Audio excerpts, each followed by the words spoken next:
मुश्किल है साहब, बहुत पुलिस है, आपको औरंगाबाद से निकलने ही नहीं देते। मैं अल्हम्दुलिल्लाह औरंगाबाद छोड़ दिया, बोले अहमदनगर बहुत पुलिस लगाए, बस वहां से पलट के आना पड़ेगा। मैं अहमदनगर से भी निकल गया,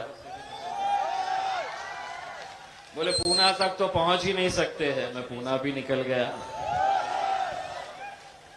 एक जगह पे रुकाए और मुझे कहे कि साहब अब इसके आगे नहीं, इसके आगे नहीं जा सकते। मैं बोला साहब मैं इमीडिएट वापस जाता हूं, क्योंकि मैं अगर आप मुझे सड़क से नहीं आने देना चाहते हैं, मैं अपने गाड़ियां रखूंगा और पूरे महाराष्ट्र की आवाम से कहूंगा कि ट्रेनों के ऊपर चढ़ जा, देखते हैं कौन कैसा रुकता है करके। वो अधिकारी ने बोला नहीं रुको साहब, किससे तो भी बात किया और बोला जाओ साहब। लेकिन मैंने आज इन 13 घंटों के सफर के अंदर एक बात का मुझे एहसास हुआ कि लोग यूं ही मजलिस को शेरों की जमात नहीं कहते हैं। कुछ तो है कि इतनी ताकत लगा दी गई, और मैं एक साफ शब्दों के अंदर ये कहना चाहता हूं,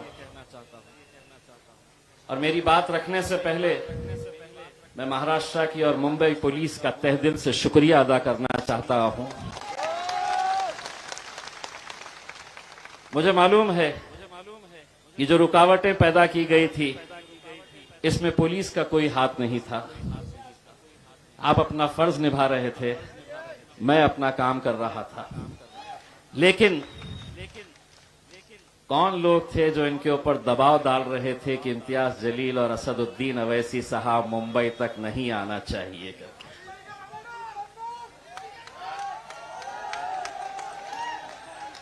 आपको मैं ये बताऊं कि ये जब प्रोग्राम हमने लेने का तय किया था तो हमने लोगों से ये बताया कि ये हमारी सियासी जमात का कोई कार्यक्रम नहीं है, कोई प्रोग्राम नहीं है।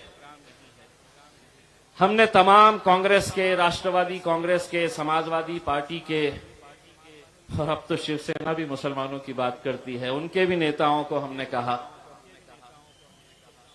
कि एक मर्तबा हम लोग क्या अपने कौम के साथ हो रहे नाइंसाफियों के लिए हम एक प्लेटफॉर्म के ऊपर नहीं आ सकते? क्या हमें उन मराठा भाइयों से सीखना नहीं चाहिए कि जिन्होंने जब अपने रिजर्वेशन के लिए सड़कों के ऊपर आंदोलन किया तो शिवसेना का मराठा हो या भारतीय जनता पार्टी का हो या कांग्रेस का हो या एनसीपी का हो, ये पूरे के पूरे मैदान में उतरे तो अपनी सियासी जमात का मफलर पहनकर नहीं उतरे, वो मराठा बनकर वहां पर उतरे। लेकिन हमने जब यही पैगाम, यही इनविटेशन सभी हमारे राजनीतिक दलों के नेताओं को हमने दिया तो किसी ने भी साथ नहीं दिया। बहुत इज्जत के साथ हमने इन लोगों को न्योता दिया, इनविटेशन दिया, लेकिन बाद में पता चला कि ये इज्जत के लायक ही नहीं है।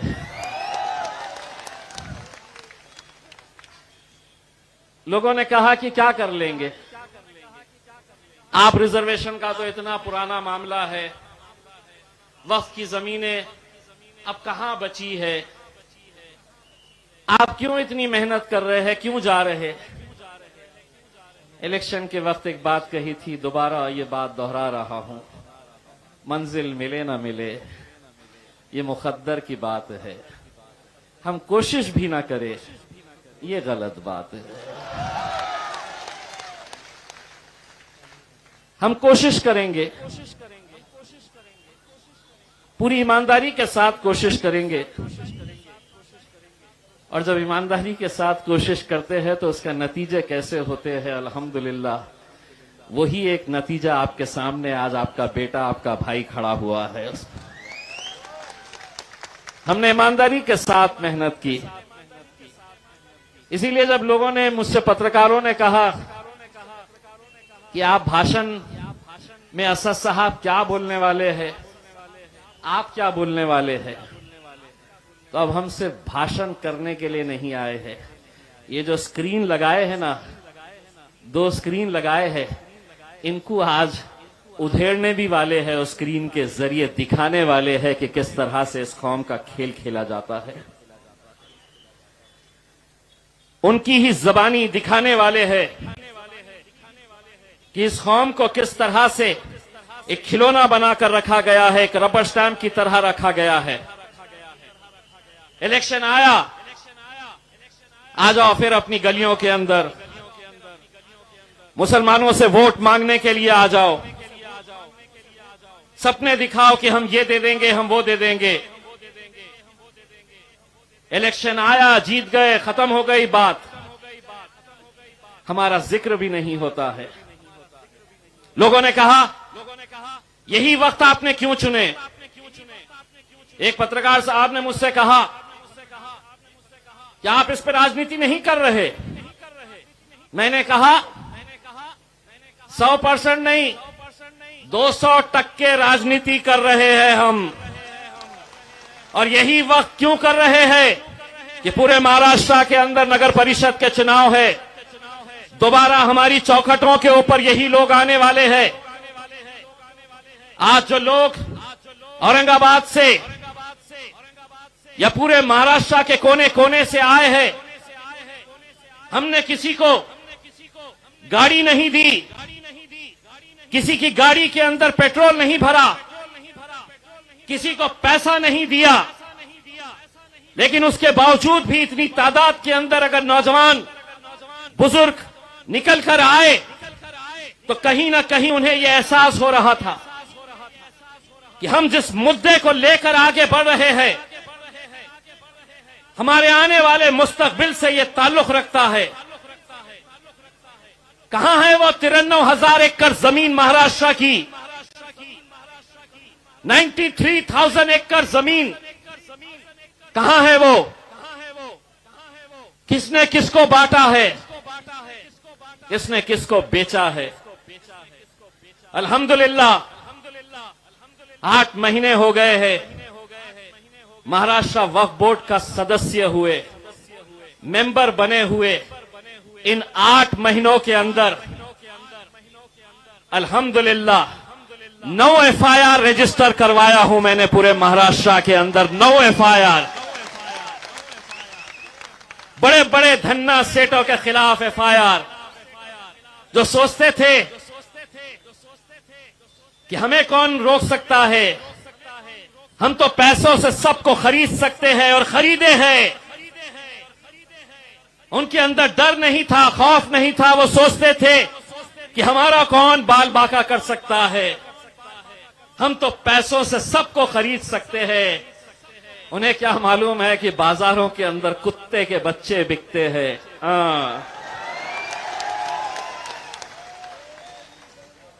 बाजार में खरीद सकते हैं, बाजार में क्या नहीं खरीद सकते?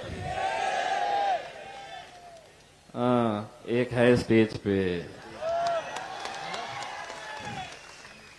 ओरिजिनल एक ही है, बाकी हम छोटे छोटे हैं। असद भाई को देख के अल्हम्दुलिल्लाह, पहले पार्लियामेंट के अंदर भारतीय जनता पार्टी वाले सोचते थे ये अकेले है, इतना बोलते,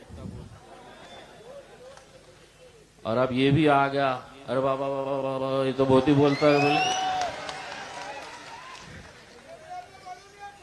लेकिन मुझे इस बात की खुशी होती है कि जिस शख्स को अल्हम्दुलिल्लाह पूरी दुनिया देखती है, पूरे मुल्क के अंदर अगर कोई एक जानबाज पार्लियामेंट के अंदर खड़े रहकर हमारी हक की आवाज वहां पर बुलंद करता है, यह अल्लाह का फजल व करम है। उसी मेरे कायद के बाजू जाकर बैठने का शर्फ मुझे हासिल हुआ है आप लोगों की दुआओं की वजह से। ये आप लोगों की दुआओं का नतीजा है कि अल्हम्दुलिल्लाह पार्लियामेंट के अंदर जब लोग कहते थे कि ये तो सिर्फ हैदराबाद की एक ही जमात है, हैदराबाद तक महदूद है, ये एक के दो नहीं होंगे, तो अल्हम्दुलिल्लाह एक के दो हो गए, दो के चार होंगे, चार के छह होंगे, छह के आठ होंगे और आठ के 10 भी होंगे। बशर्ते हमें जिस नेक नियति के साथ, जिस एकजहीती के साथ काम करने की जरूरत है, अगर उस तरह अगर काम करे, मैं तो मुंबई के नौजवानों के अंदर जो जज्बा और जो जोश देखता हूं, कभी कभी असद साहब को यह दिल बोलना चाहता है कि असद साहब मुंबई मेरे हवाले कर दीजिएगा, देखिए मुंबई की कैसे काया पलट कर देता हूं। कर रहे हमारे फयाज भाई भी काम कर रहे हैं, वारिस भाई भी काम कर रहे हैं, हमारे कॉरपोरेटर्स भी काम कर रहे हैं, लेकिन कहीं ना कहीं हमको आज ये देखना होगा कि हम सिर्फ ओहदा लेंगे। महाराष्ट्र के कोने कोने से हमने कहा था कि आपको आना है, कुछ लोगों ने बहाने बनाए। मैंने जब मीटिंग लिया तो एक ने कहा मैं 40 गाड़ी लेकर आ रहा हूं, आखिर में लाया 4।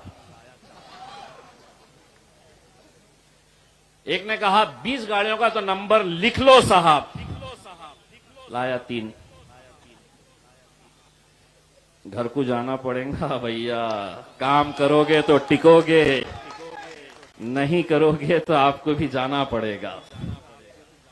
और ये फैसले हमको अपने पार्टी के हक के अंदर लेने पड़ेंगे। जो काम करेगा वो मजलिस के अंदर आगे बढ़ेगा, जो नहीं करेगा उसको घर में जाना पड़ेगा।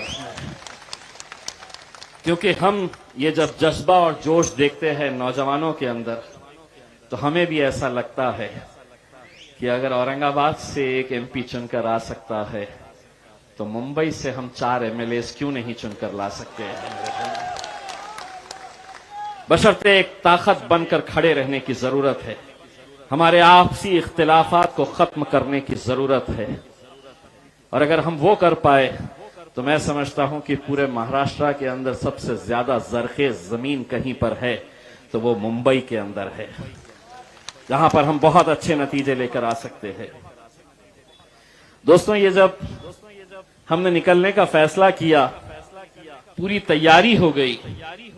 और हां, मैंने जिस तरह से हमारे पुलिस डिपार्टमेंट का शुक्रिया अदा किया, मैं ये समझता हूं कि आज का ये कार्यक्रम अगर यहां पर हो रहा है तो वो सिर्फ और सिर्फ हमारे महाराष्ट्र के working president doctor Gaffar Qadri साहब की मेहनतों की वजह से हो रहा है कि पिछले इतने दिनों से वो यहां पर आकर बैठे और बैठकर उन्होंने जो कुछ भी मुमकिन हो सकता था वो काम किया। वरना ये आलम है हमारा कि पुलिस ने कहा नहीं करना, नहीं करेंगे, ठीक है साहब नहीं करेंगे, ये मजलिस में नहीं चलेगा।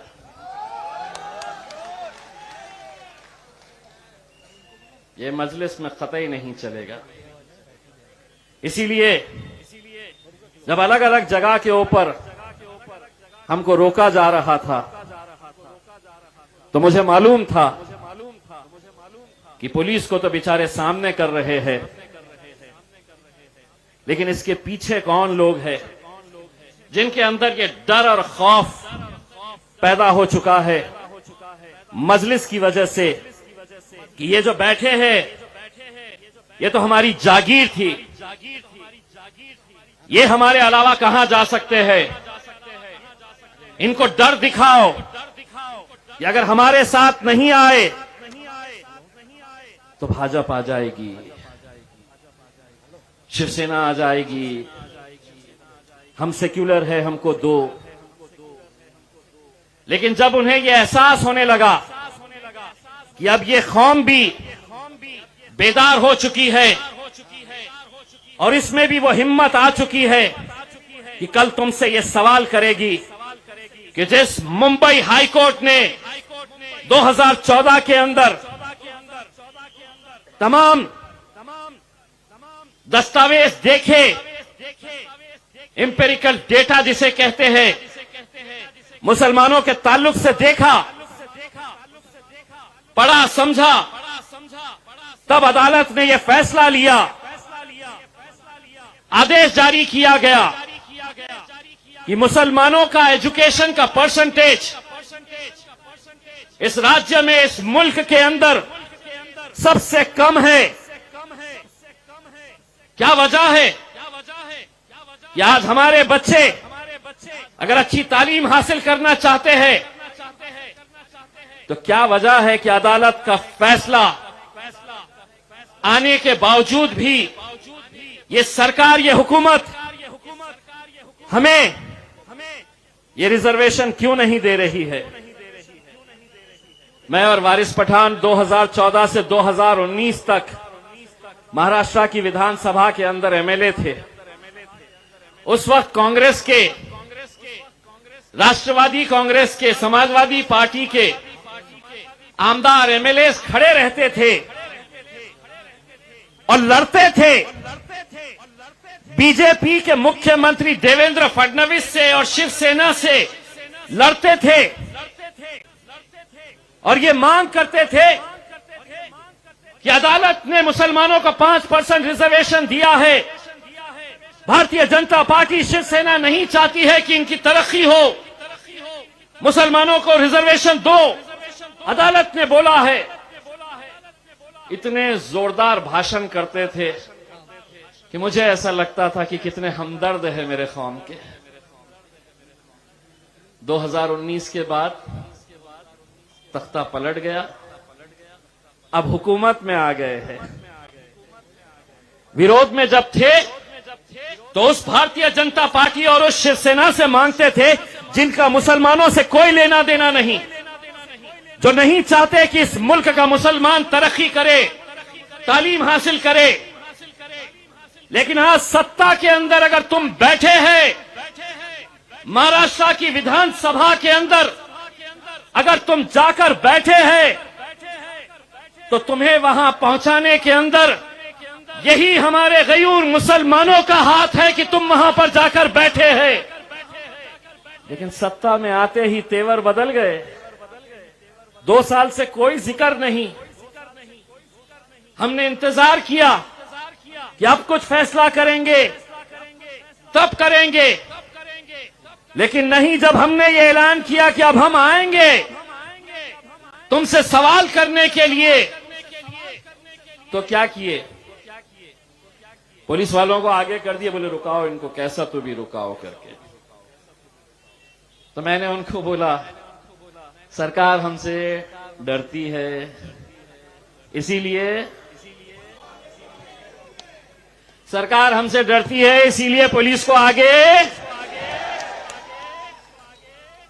लेकिन यकीन मानिए आप अपना काम कर रहे थे। हमें मालूम है कि कौन कौन लोग इसके अंदर खेल खेल रहे थे कि हम आना नहीं करके कैसी कैसी साजिशें रची जा रही थी। मैं वो तमाम नौजवान जो महाराष्ट्र के कोने कोने से आए, मैं उनका तहे दिल से शुक्रिया अदा करना चाहता हूं कि आज अगर हम यहां तक पहुंचे तो सिर्फ इसलिए कि मैं अकेला नहीं था। जब मुझे रोकते थे तो वो देखते थे कि मेरे पीछे अल्हम्दुलिल्लाह कितनी बड़ी तादाद और कितनी बड़ी ताकत खड़ी हुई है। हद तो ये हो गई कि वाशी के पास जब हम आए नवी मुंबई में, अगर कोई वरिष्ठ पुलिस अधिकारी यहां पर मौजूद है तो सुनिए साहब, हमने अपनी किसी भी गाड़ी के ऊपर हमने अपनी पार्टी का झंडा लगाकर नहीं लाए। हमने कोई हरा नीला पीला भगवा झंडा लगाकर नहीं आए। हमने हमारे इस मुल्क के तिरंगे को हमारे गाड़ियों के ऊपर लगाकर हमने तिरंगा रैली बोलकर लेकर आए। उस तिरंगे का जिसकी हम इज्जत करते हैं, जिसके ऊपर हमें गर्व है, फख्र है। लेकिन वाशी में हमारी जैसी ही गाड़ियां रोकी गई, इतनी पुलिस थी वहां पर, इतनी पुलिस थी कि मुझे ये शक होने लगा कि मैं खासदार हूं या कोई आतंकी हूं जो इसके लिए इतने सारे लोग मेहमान मेरे इंतजार में यहां पर खड़े हुए थे करके। लेकिन वहां पर कुछ पुलिस वालों ने हमको आदेशित किया और कहा कि हम आपको आगे जाने देंगे, आप अपने गाड़ियों से ये तिरंगा निकाल दीजिए। ये वाशी के एक वरिष्ठ पुलिस अधिकारी ने, मीडिया वाले भी वहां पर थे, उनके सामने हमें यह कहा गया कि आपको अगर मुंबई जाना है तो आप तिरंगा निकालिए, अपनी गाड़ी में रखिए और आप आगे जा सकते हैं। मैंने तिरंगा निकाला, गाड़ी से खुद नीचे उतरा और मैंने कहा कि गाड़ी तू रख, मैं पैदल जाऊंगा लेकिन तिरंगे को नहीं छोड़ूंगा।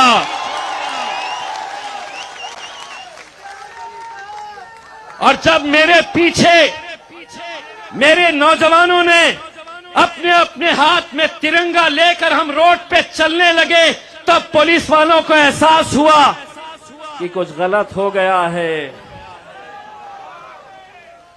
फिर बोले जाओ, आ गए मुंबई। बस यही हमारा था कि ये रुकावटें क्यों और किस वजह से की जा रही है। इलेक्शन आएगा, जब भी आएगा, जिस किसी को जिस जमात के अंदर जाना है, जिसका झंडा पकड़ना है, किसका मफलर पहनना है, यह आपका इख्तियार है।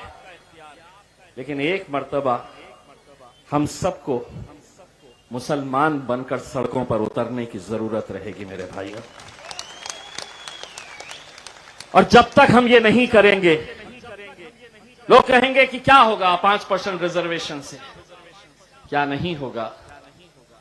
93,000 एकड़ जमीन अगर वक्फ की अगर हम मुसलमानों को वापस मिल जाती है तो महाराष्ट्र के देवेंद्र फडणवीस साहब, महाराष्ट्र के उद्धव ठाकरे साहब, शरद पवार साहब, कांग्रेस के नेता, मैं आपको ये जबान देकर जाना चाहता हूं कि तुम वो 93,000 एकड़ वक्फ की जमीन हमको लौटाओ जो हर साल मुसलमानों को 300-400 करोड़ रुपए का माइनॉरिटी बजट देते हैं।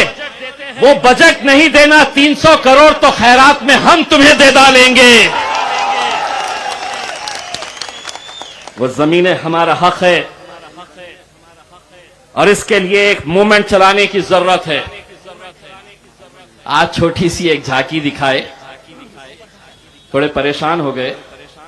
फयाज भाई, महाराष्ट्र विधानसभा का अधिवेशन आने वाला है।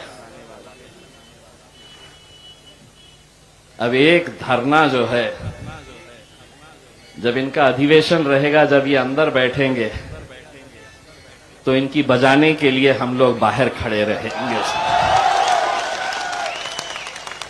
बहुत डरते हैं ये जब अंदर बैठते हैं और उनको पता चलता है कि आ गए ये टोपी वाले, दाढ़ी वाले, ये कौम निकल कर आ गई है, अपनी वाट लगने वाली है।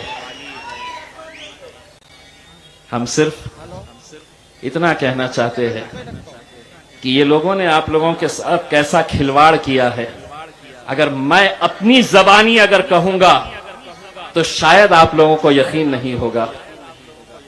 अगर मैं कहूंगा कि आप लोगों को कैसा बेवकूफ बनाया गया था, मैं अपनी जबानी कहूंगा कि किस नेता ने,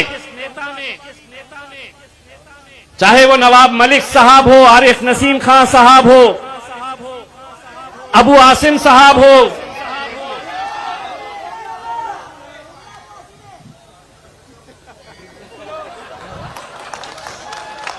सिर्फ असद भाई ने इजाजत देना,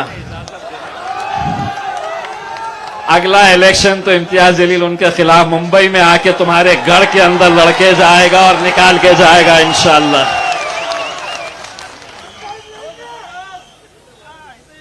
हमारी वजह से वहां गए और बोले कौन अवैसी?